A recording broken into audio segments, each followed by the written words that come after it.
Hello, my name is Isja Mannens, and I will be talking about the parameterized complexity of the connected flow problem and the many visits TSP.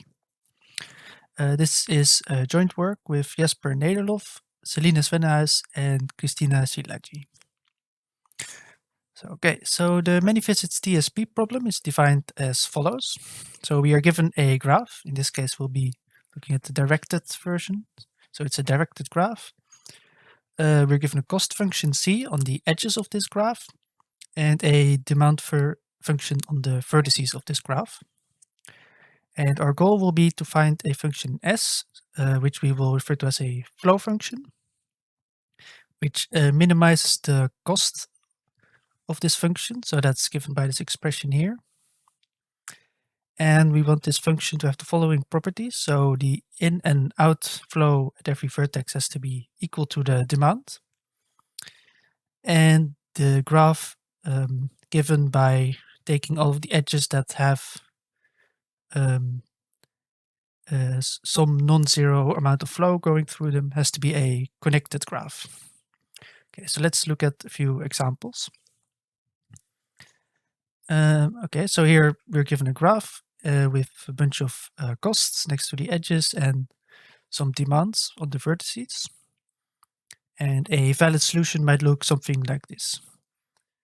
So the green edges form a connected graph, and every vertex is in and out degree equal to the demand. Yeah, and something like this wouldn't be a valid solution because the green edges don't no longer form a connected graph. Okay, so let's so talking about the history of this problem. In 1984, there was an algorithm found for this problem that runs in roughly time n to the n. And recently, there have been a few breakthroughs with this problem. In particular, in 2019, Berger et al. Found a 5 to the n time algorithm. And a year later, the analysis for this algorithm was improved to show that it was, in fact, a 4 to the n time algorithm. And assuming the exponential time hypothesis, we don't expect there to be any sub-exponential time algorithms for this problem. So these algorithms are roughly optimal up to maybe some improvement in the base of this exponential expression. And now in this talk, I will talk about parameterizing this problem. But first, I'm going to generalize the problem to something called connected flow. So on the left here, I've put the definition that we saw before for many visits TSP. And we now define connected flow as follows. So again, we take a directed graph G with a cost function on the edges. And our goal will again be to find some flow function S that gives a connected graph. However, we're changing the demand function to not be necessarily defined on the whole vertex set, but on some set D that is a subset of the vertices. So in particular, we can take D to just be all vertices, and then we get the old problem again. But it might be any subset of the vertices. And again, we want the function to be a valid flow on all of the vertices. So we want the in degree and out degree relative to this function S to be equal at every vertex. And additionally, we want the amount of flow going through a vertex in this set D to be equal to its demand. And then finally, we also add the option of adding capacities to the edges. So this then limits the amount of flow that is allowed to move through an edge, which is given by this expression at the bottom here. Okay, so let's look at an example. So in this example, we have 3 demand vertices, which are the ones with the numbers in them, and then 2 vertices that have no demands. And the solution might look something like this. So one thing to note here is that we don't care about the amount of flow that moves in and out of this vertex in the middle here. So this, we can visit this as many times as we want. We can move as much flow through it as we want. And this vertex on the bottom right doesn't get any flow running through it. And that's also fine. So in particular, the connectivity requirement only applies to the vertices that actually get some flow running through them. So yeah, so any vertex that doesn't receive any flow isn't taken into account when we check the connectivity of the solution. Okay, so why is this problem interesting? So first thing obviously is that this problem generalizes a number of other problems. So for example, many visits TSP, as we saw earlier, and also a problem called Eulerian Steiner subgraph. But on top of that, it also is a natural generalization of the min-cost flow problem, because if we get rid of the connectivity requirement in the problem, we get a problem that we call simply flow. So rather than connected flow, it just becomes flow. And it turns out that this problem is actually equivalent to the so-called min-cost flow problem. And the min-cost flow problem is a problem that's it's well known to be easy to solve. You can solve it in polynomial time, and it's often used as a subroutine for other algorithms. So in particular, there are algorithms for many visits TSP that use an algorithm to solve min-cost flow as a subroutine. And this generalized definition of connected flow gives some intuition as to why it turns out that many visits TSP and min-cost flow are connected, because they're both generalized by this new notion of connected flow.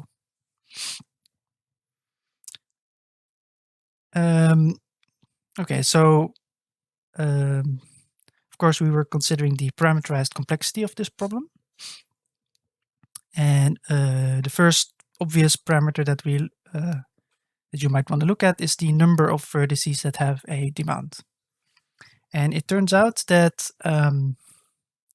even if there's only 2 vertices that have a demand, the problem is already NP-hard.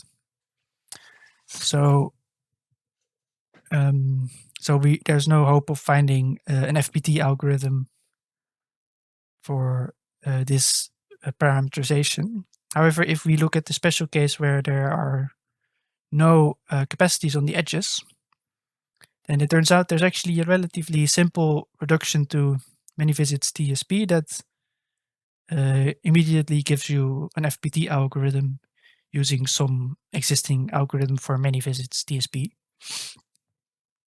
The second parameter we considered was tree width. So in the case of tree width, we found matching upper and lower bounds for n to the power tree width. And in particular, the lower bound even holds for path width. So this means that this actually settles the situation for both tree width and path width. And the lower bound even holds for many visits TSP. So not just for the general problem, but even for this special case. So that sort of implies that many visits TSP and connected flow are, in some sense, about as difficult as one another for this specific parameterization. And then finally, we considered the vertex cover as a parameter. And in this case, there are still some open questions. So in particular, we found an FPT algorithm that runs in time k to the power k. However, the best known lower bound that we were able to find is a trivial 2 to the power k lower bound. And that's basically the same lower bound that you get for just regular many visits TSP. so without this parameterization. So there's still somewhat of a gap there to either find a faster algorithm or show that there's a better lower bound. And then finally, we also managed to find a polynomial kernel for the many visits TSP problem. However, we haven't been able to generalize this to the general connected flow problem quite yet. Okay, and in the rest of the talk, I will focus mostly on these two results. And they both use a lemma based on a lemma from the paper by Kowalik et al. That I mentioned earlier. So this was the paper that gave the 4 to the n time result for many visits TSP. Yeah, so I will show you a slightly altered version of a lemma from that paper that we will use, or that we used in finding these results. Okay, so this is the lemma in question. I will state it specifically for the many visits TSP problem rather than for the connected flow problem in general because it's slightly simpler. Okay, so what the lemma says is, suppose we are given some input instance for many visits TSP. Then we can formulate, by dropping the connectivity requirement, we can formulate a corresponding instance of flow. And suppose we find some relaxed solution, so some solution for this instance of flow. Then there is some optimal solution S prime of the many visits TSP instance, such that at every vertex we have these inequalities here. So what they basically say is that if you look at the differences between how many times each edge gets used, then summing over the either all of the ingoing edges or the outgoing edges, these differences sum up to at most 4 times the size of the vertex cover. And intuitively what this lemma says is that if we start from some relaxed solution R for our flow problem, then there's always some connected solution for many visits TSP that is relatively close to this solution. And again, we have a similar lemma for the general connected flow case, but it's a little bit more complicated. Okay, so I won't go into too much detail on how to prove this, but I'll try to give you an idea of how you might go about proving a lemma like this. Okay, so the idea is that we're going to start with our relaxed solution R for the flow problem. And in this case, it consists of 2 components. And then we're going to take some solution to the many visits TSP problem. So this will be a connected solution. And we're going to try and transform R to look more like the connected solution. And it turns out that we can do this in a way that where we don't have to change too many edges, and the final result ends up being connected. Okay, so the idea is that we're going to look for some tree in S that spans the entire vertex cover. And it's not too difficult to see that if all of the vertices in the vertex cover are connected to one another, then the whole graph or the whole solution will end up being connected. And we're going to try and force this tree to be some subgraph of our solution R. And we're going to do that by one introducing these edges into R. And the way in which you would go about doing this is by looking for specific cycles that sort of alternate between edges in R and edges in S in some sense. I mean, there are some details I'm skipping here, but the idea is basically that you alternatively remove edges from R in this cycle and then add the next edge from S and then remove the next one from R and so on. So in this specific case, we're removing these gray edges, these gray dotted line edges, and we're adding this black edge from the tree and this orange edge also from S. And it turns out that if you do this and you try to pick these cycles in a clever way, you still end up with a correct flow that has the right demands and all of that stuff, and you don't change too many edges. So that's the basic idea behind the proof of this lemma. Okay, so now we're going to look at how you would go about applying this lemma, right? Because the reason this lemma is so useful is because basically what this lemma says is that if you start with a solution for this flow problem, which we can find in polynomial time, then we can, in theory, construct a connected solution S prime by changing at most like a relatively small number of edges. So in particular, if we look at those vertices in the vertex cover, like at every such vertex, we only need to change at most 8k many edges in order to get to our solution S prime. So in theory, there's some solution that is relatively close to this R. So we'll exploit this in our algorithms to try and search for this specific S prime. Okay, so let's start with a dynamic programming algorithm for many visits TSP.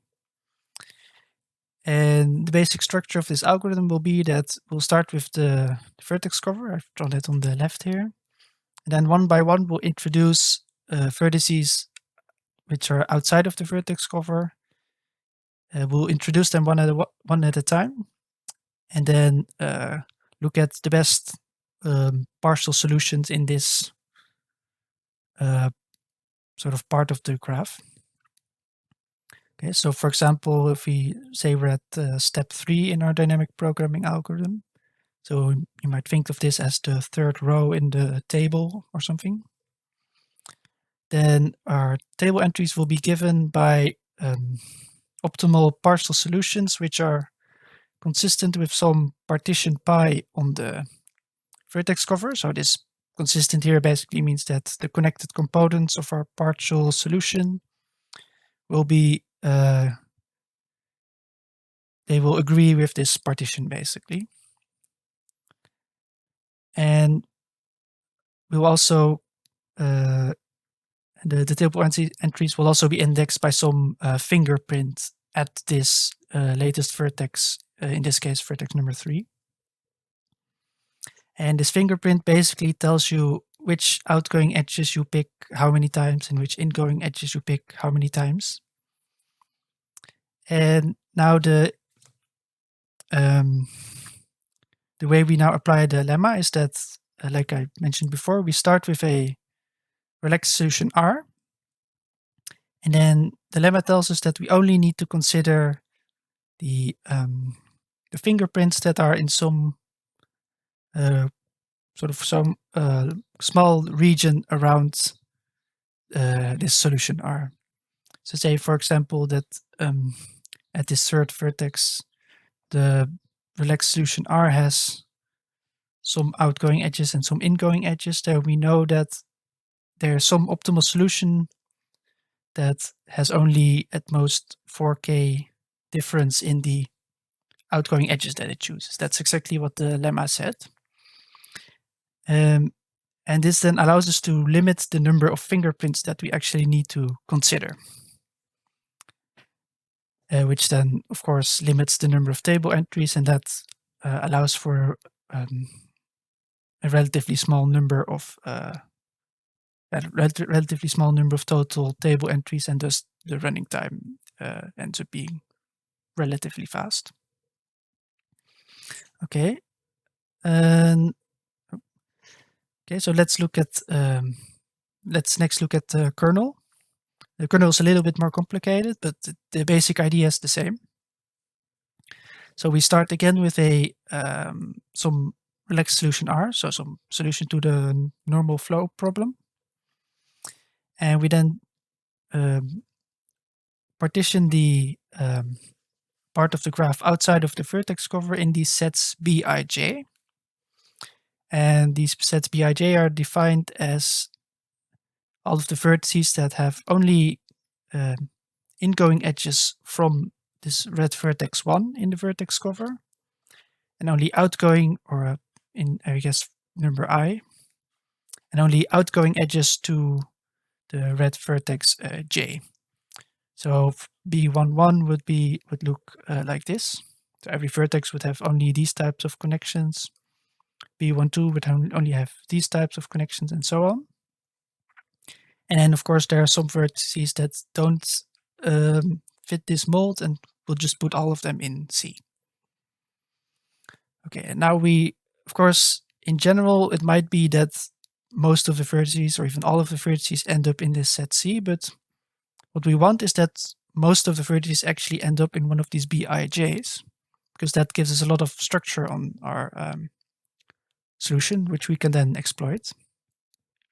And it turns out that we can actually assume that this is the case, because if we partition sort of all of the edges going from left to right,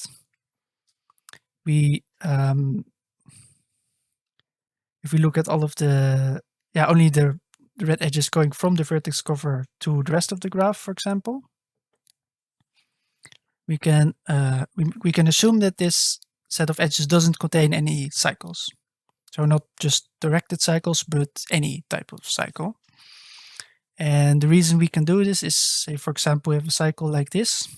We can argue that we can replace it by something like this. So it's similar like what we did with the lemma. We can remove and add sort of every other edge. So for example, you add copies of all of the even edges and remove copies of all of the odd edges.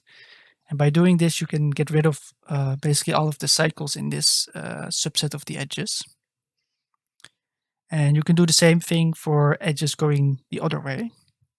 So then you end up with two forests, one going from left to right and one going from right to left. Yeah. And the reason that this is useful is because then, because we have a small vertex cover, these forests will consist of mostly leaves. Like there will only be roughly order k, so I think k many vertices that aren't leaves outside of the vertex cover. And so this limits the size of this C, and it means that most of the vertices will be in one of these BIJs. So now we can apply the lemma again. And this will tell us that at every vertex in the vertex cover, we have some bound on the number of edges that we need to change. So we have some limit on the total number of edges that get changed. So now the idea is to only keep the vertices in each of these sets Bij, for which such a change is actually is the cheapest. Because then we know that there is some connected solution that agrees outside of these vertices that we keep with this relaxed solution R. And it turns out that if you do this, then you need to subdivide these Bij's into even smaller sets, but there's at most polynomial many of these sets. And for each of these sets, you can keep at most some polynomial number of vertices. And you end up with some polynomial term, many vertices in total. And I'll leave the details for what they are. Okay, so that's the main idea. And just to conclude, so what we talked about parameterizations of the many visits TSP problem and the connected flow problem. And we showed that they are FPT in the size of the vertex cover, among other things. And we found a polynomial kernels specifically for the many visits TSP problem. And like I mentioned before, this FPT algorithm is likely not optimal, so there's still some room to find maybe faster algorithms. And this polynomial kernel still needs to be extended, or we still want to try to extend this to the general connected flow problem. And of course, as this problem is relatively new, there might be other interesting parameters to look at that might be worth investigating. Thank you for listening.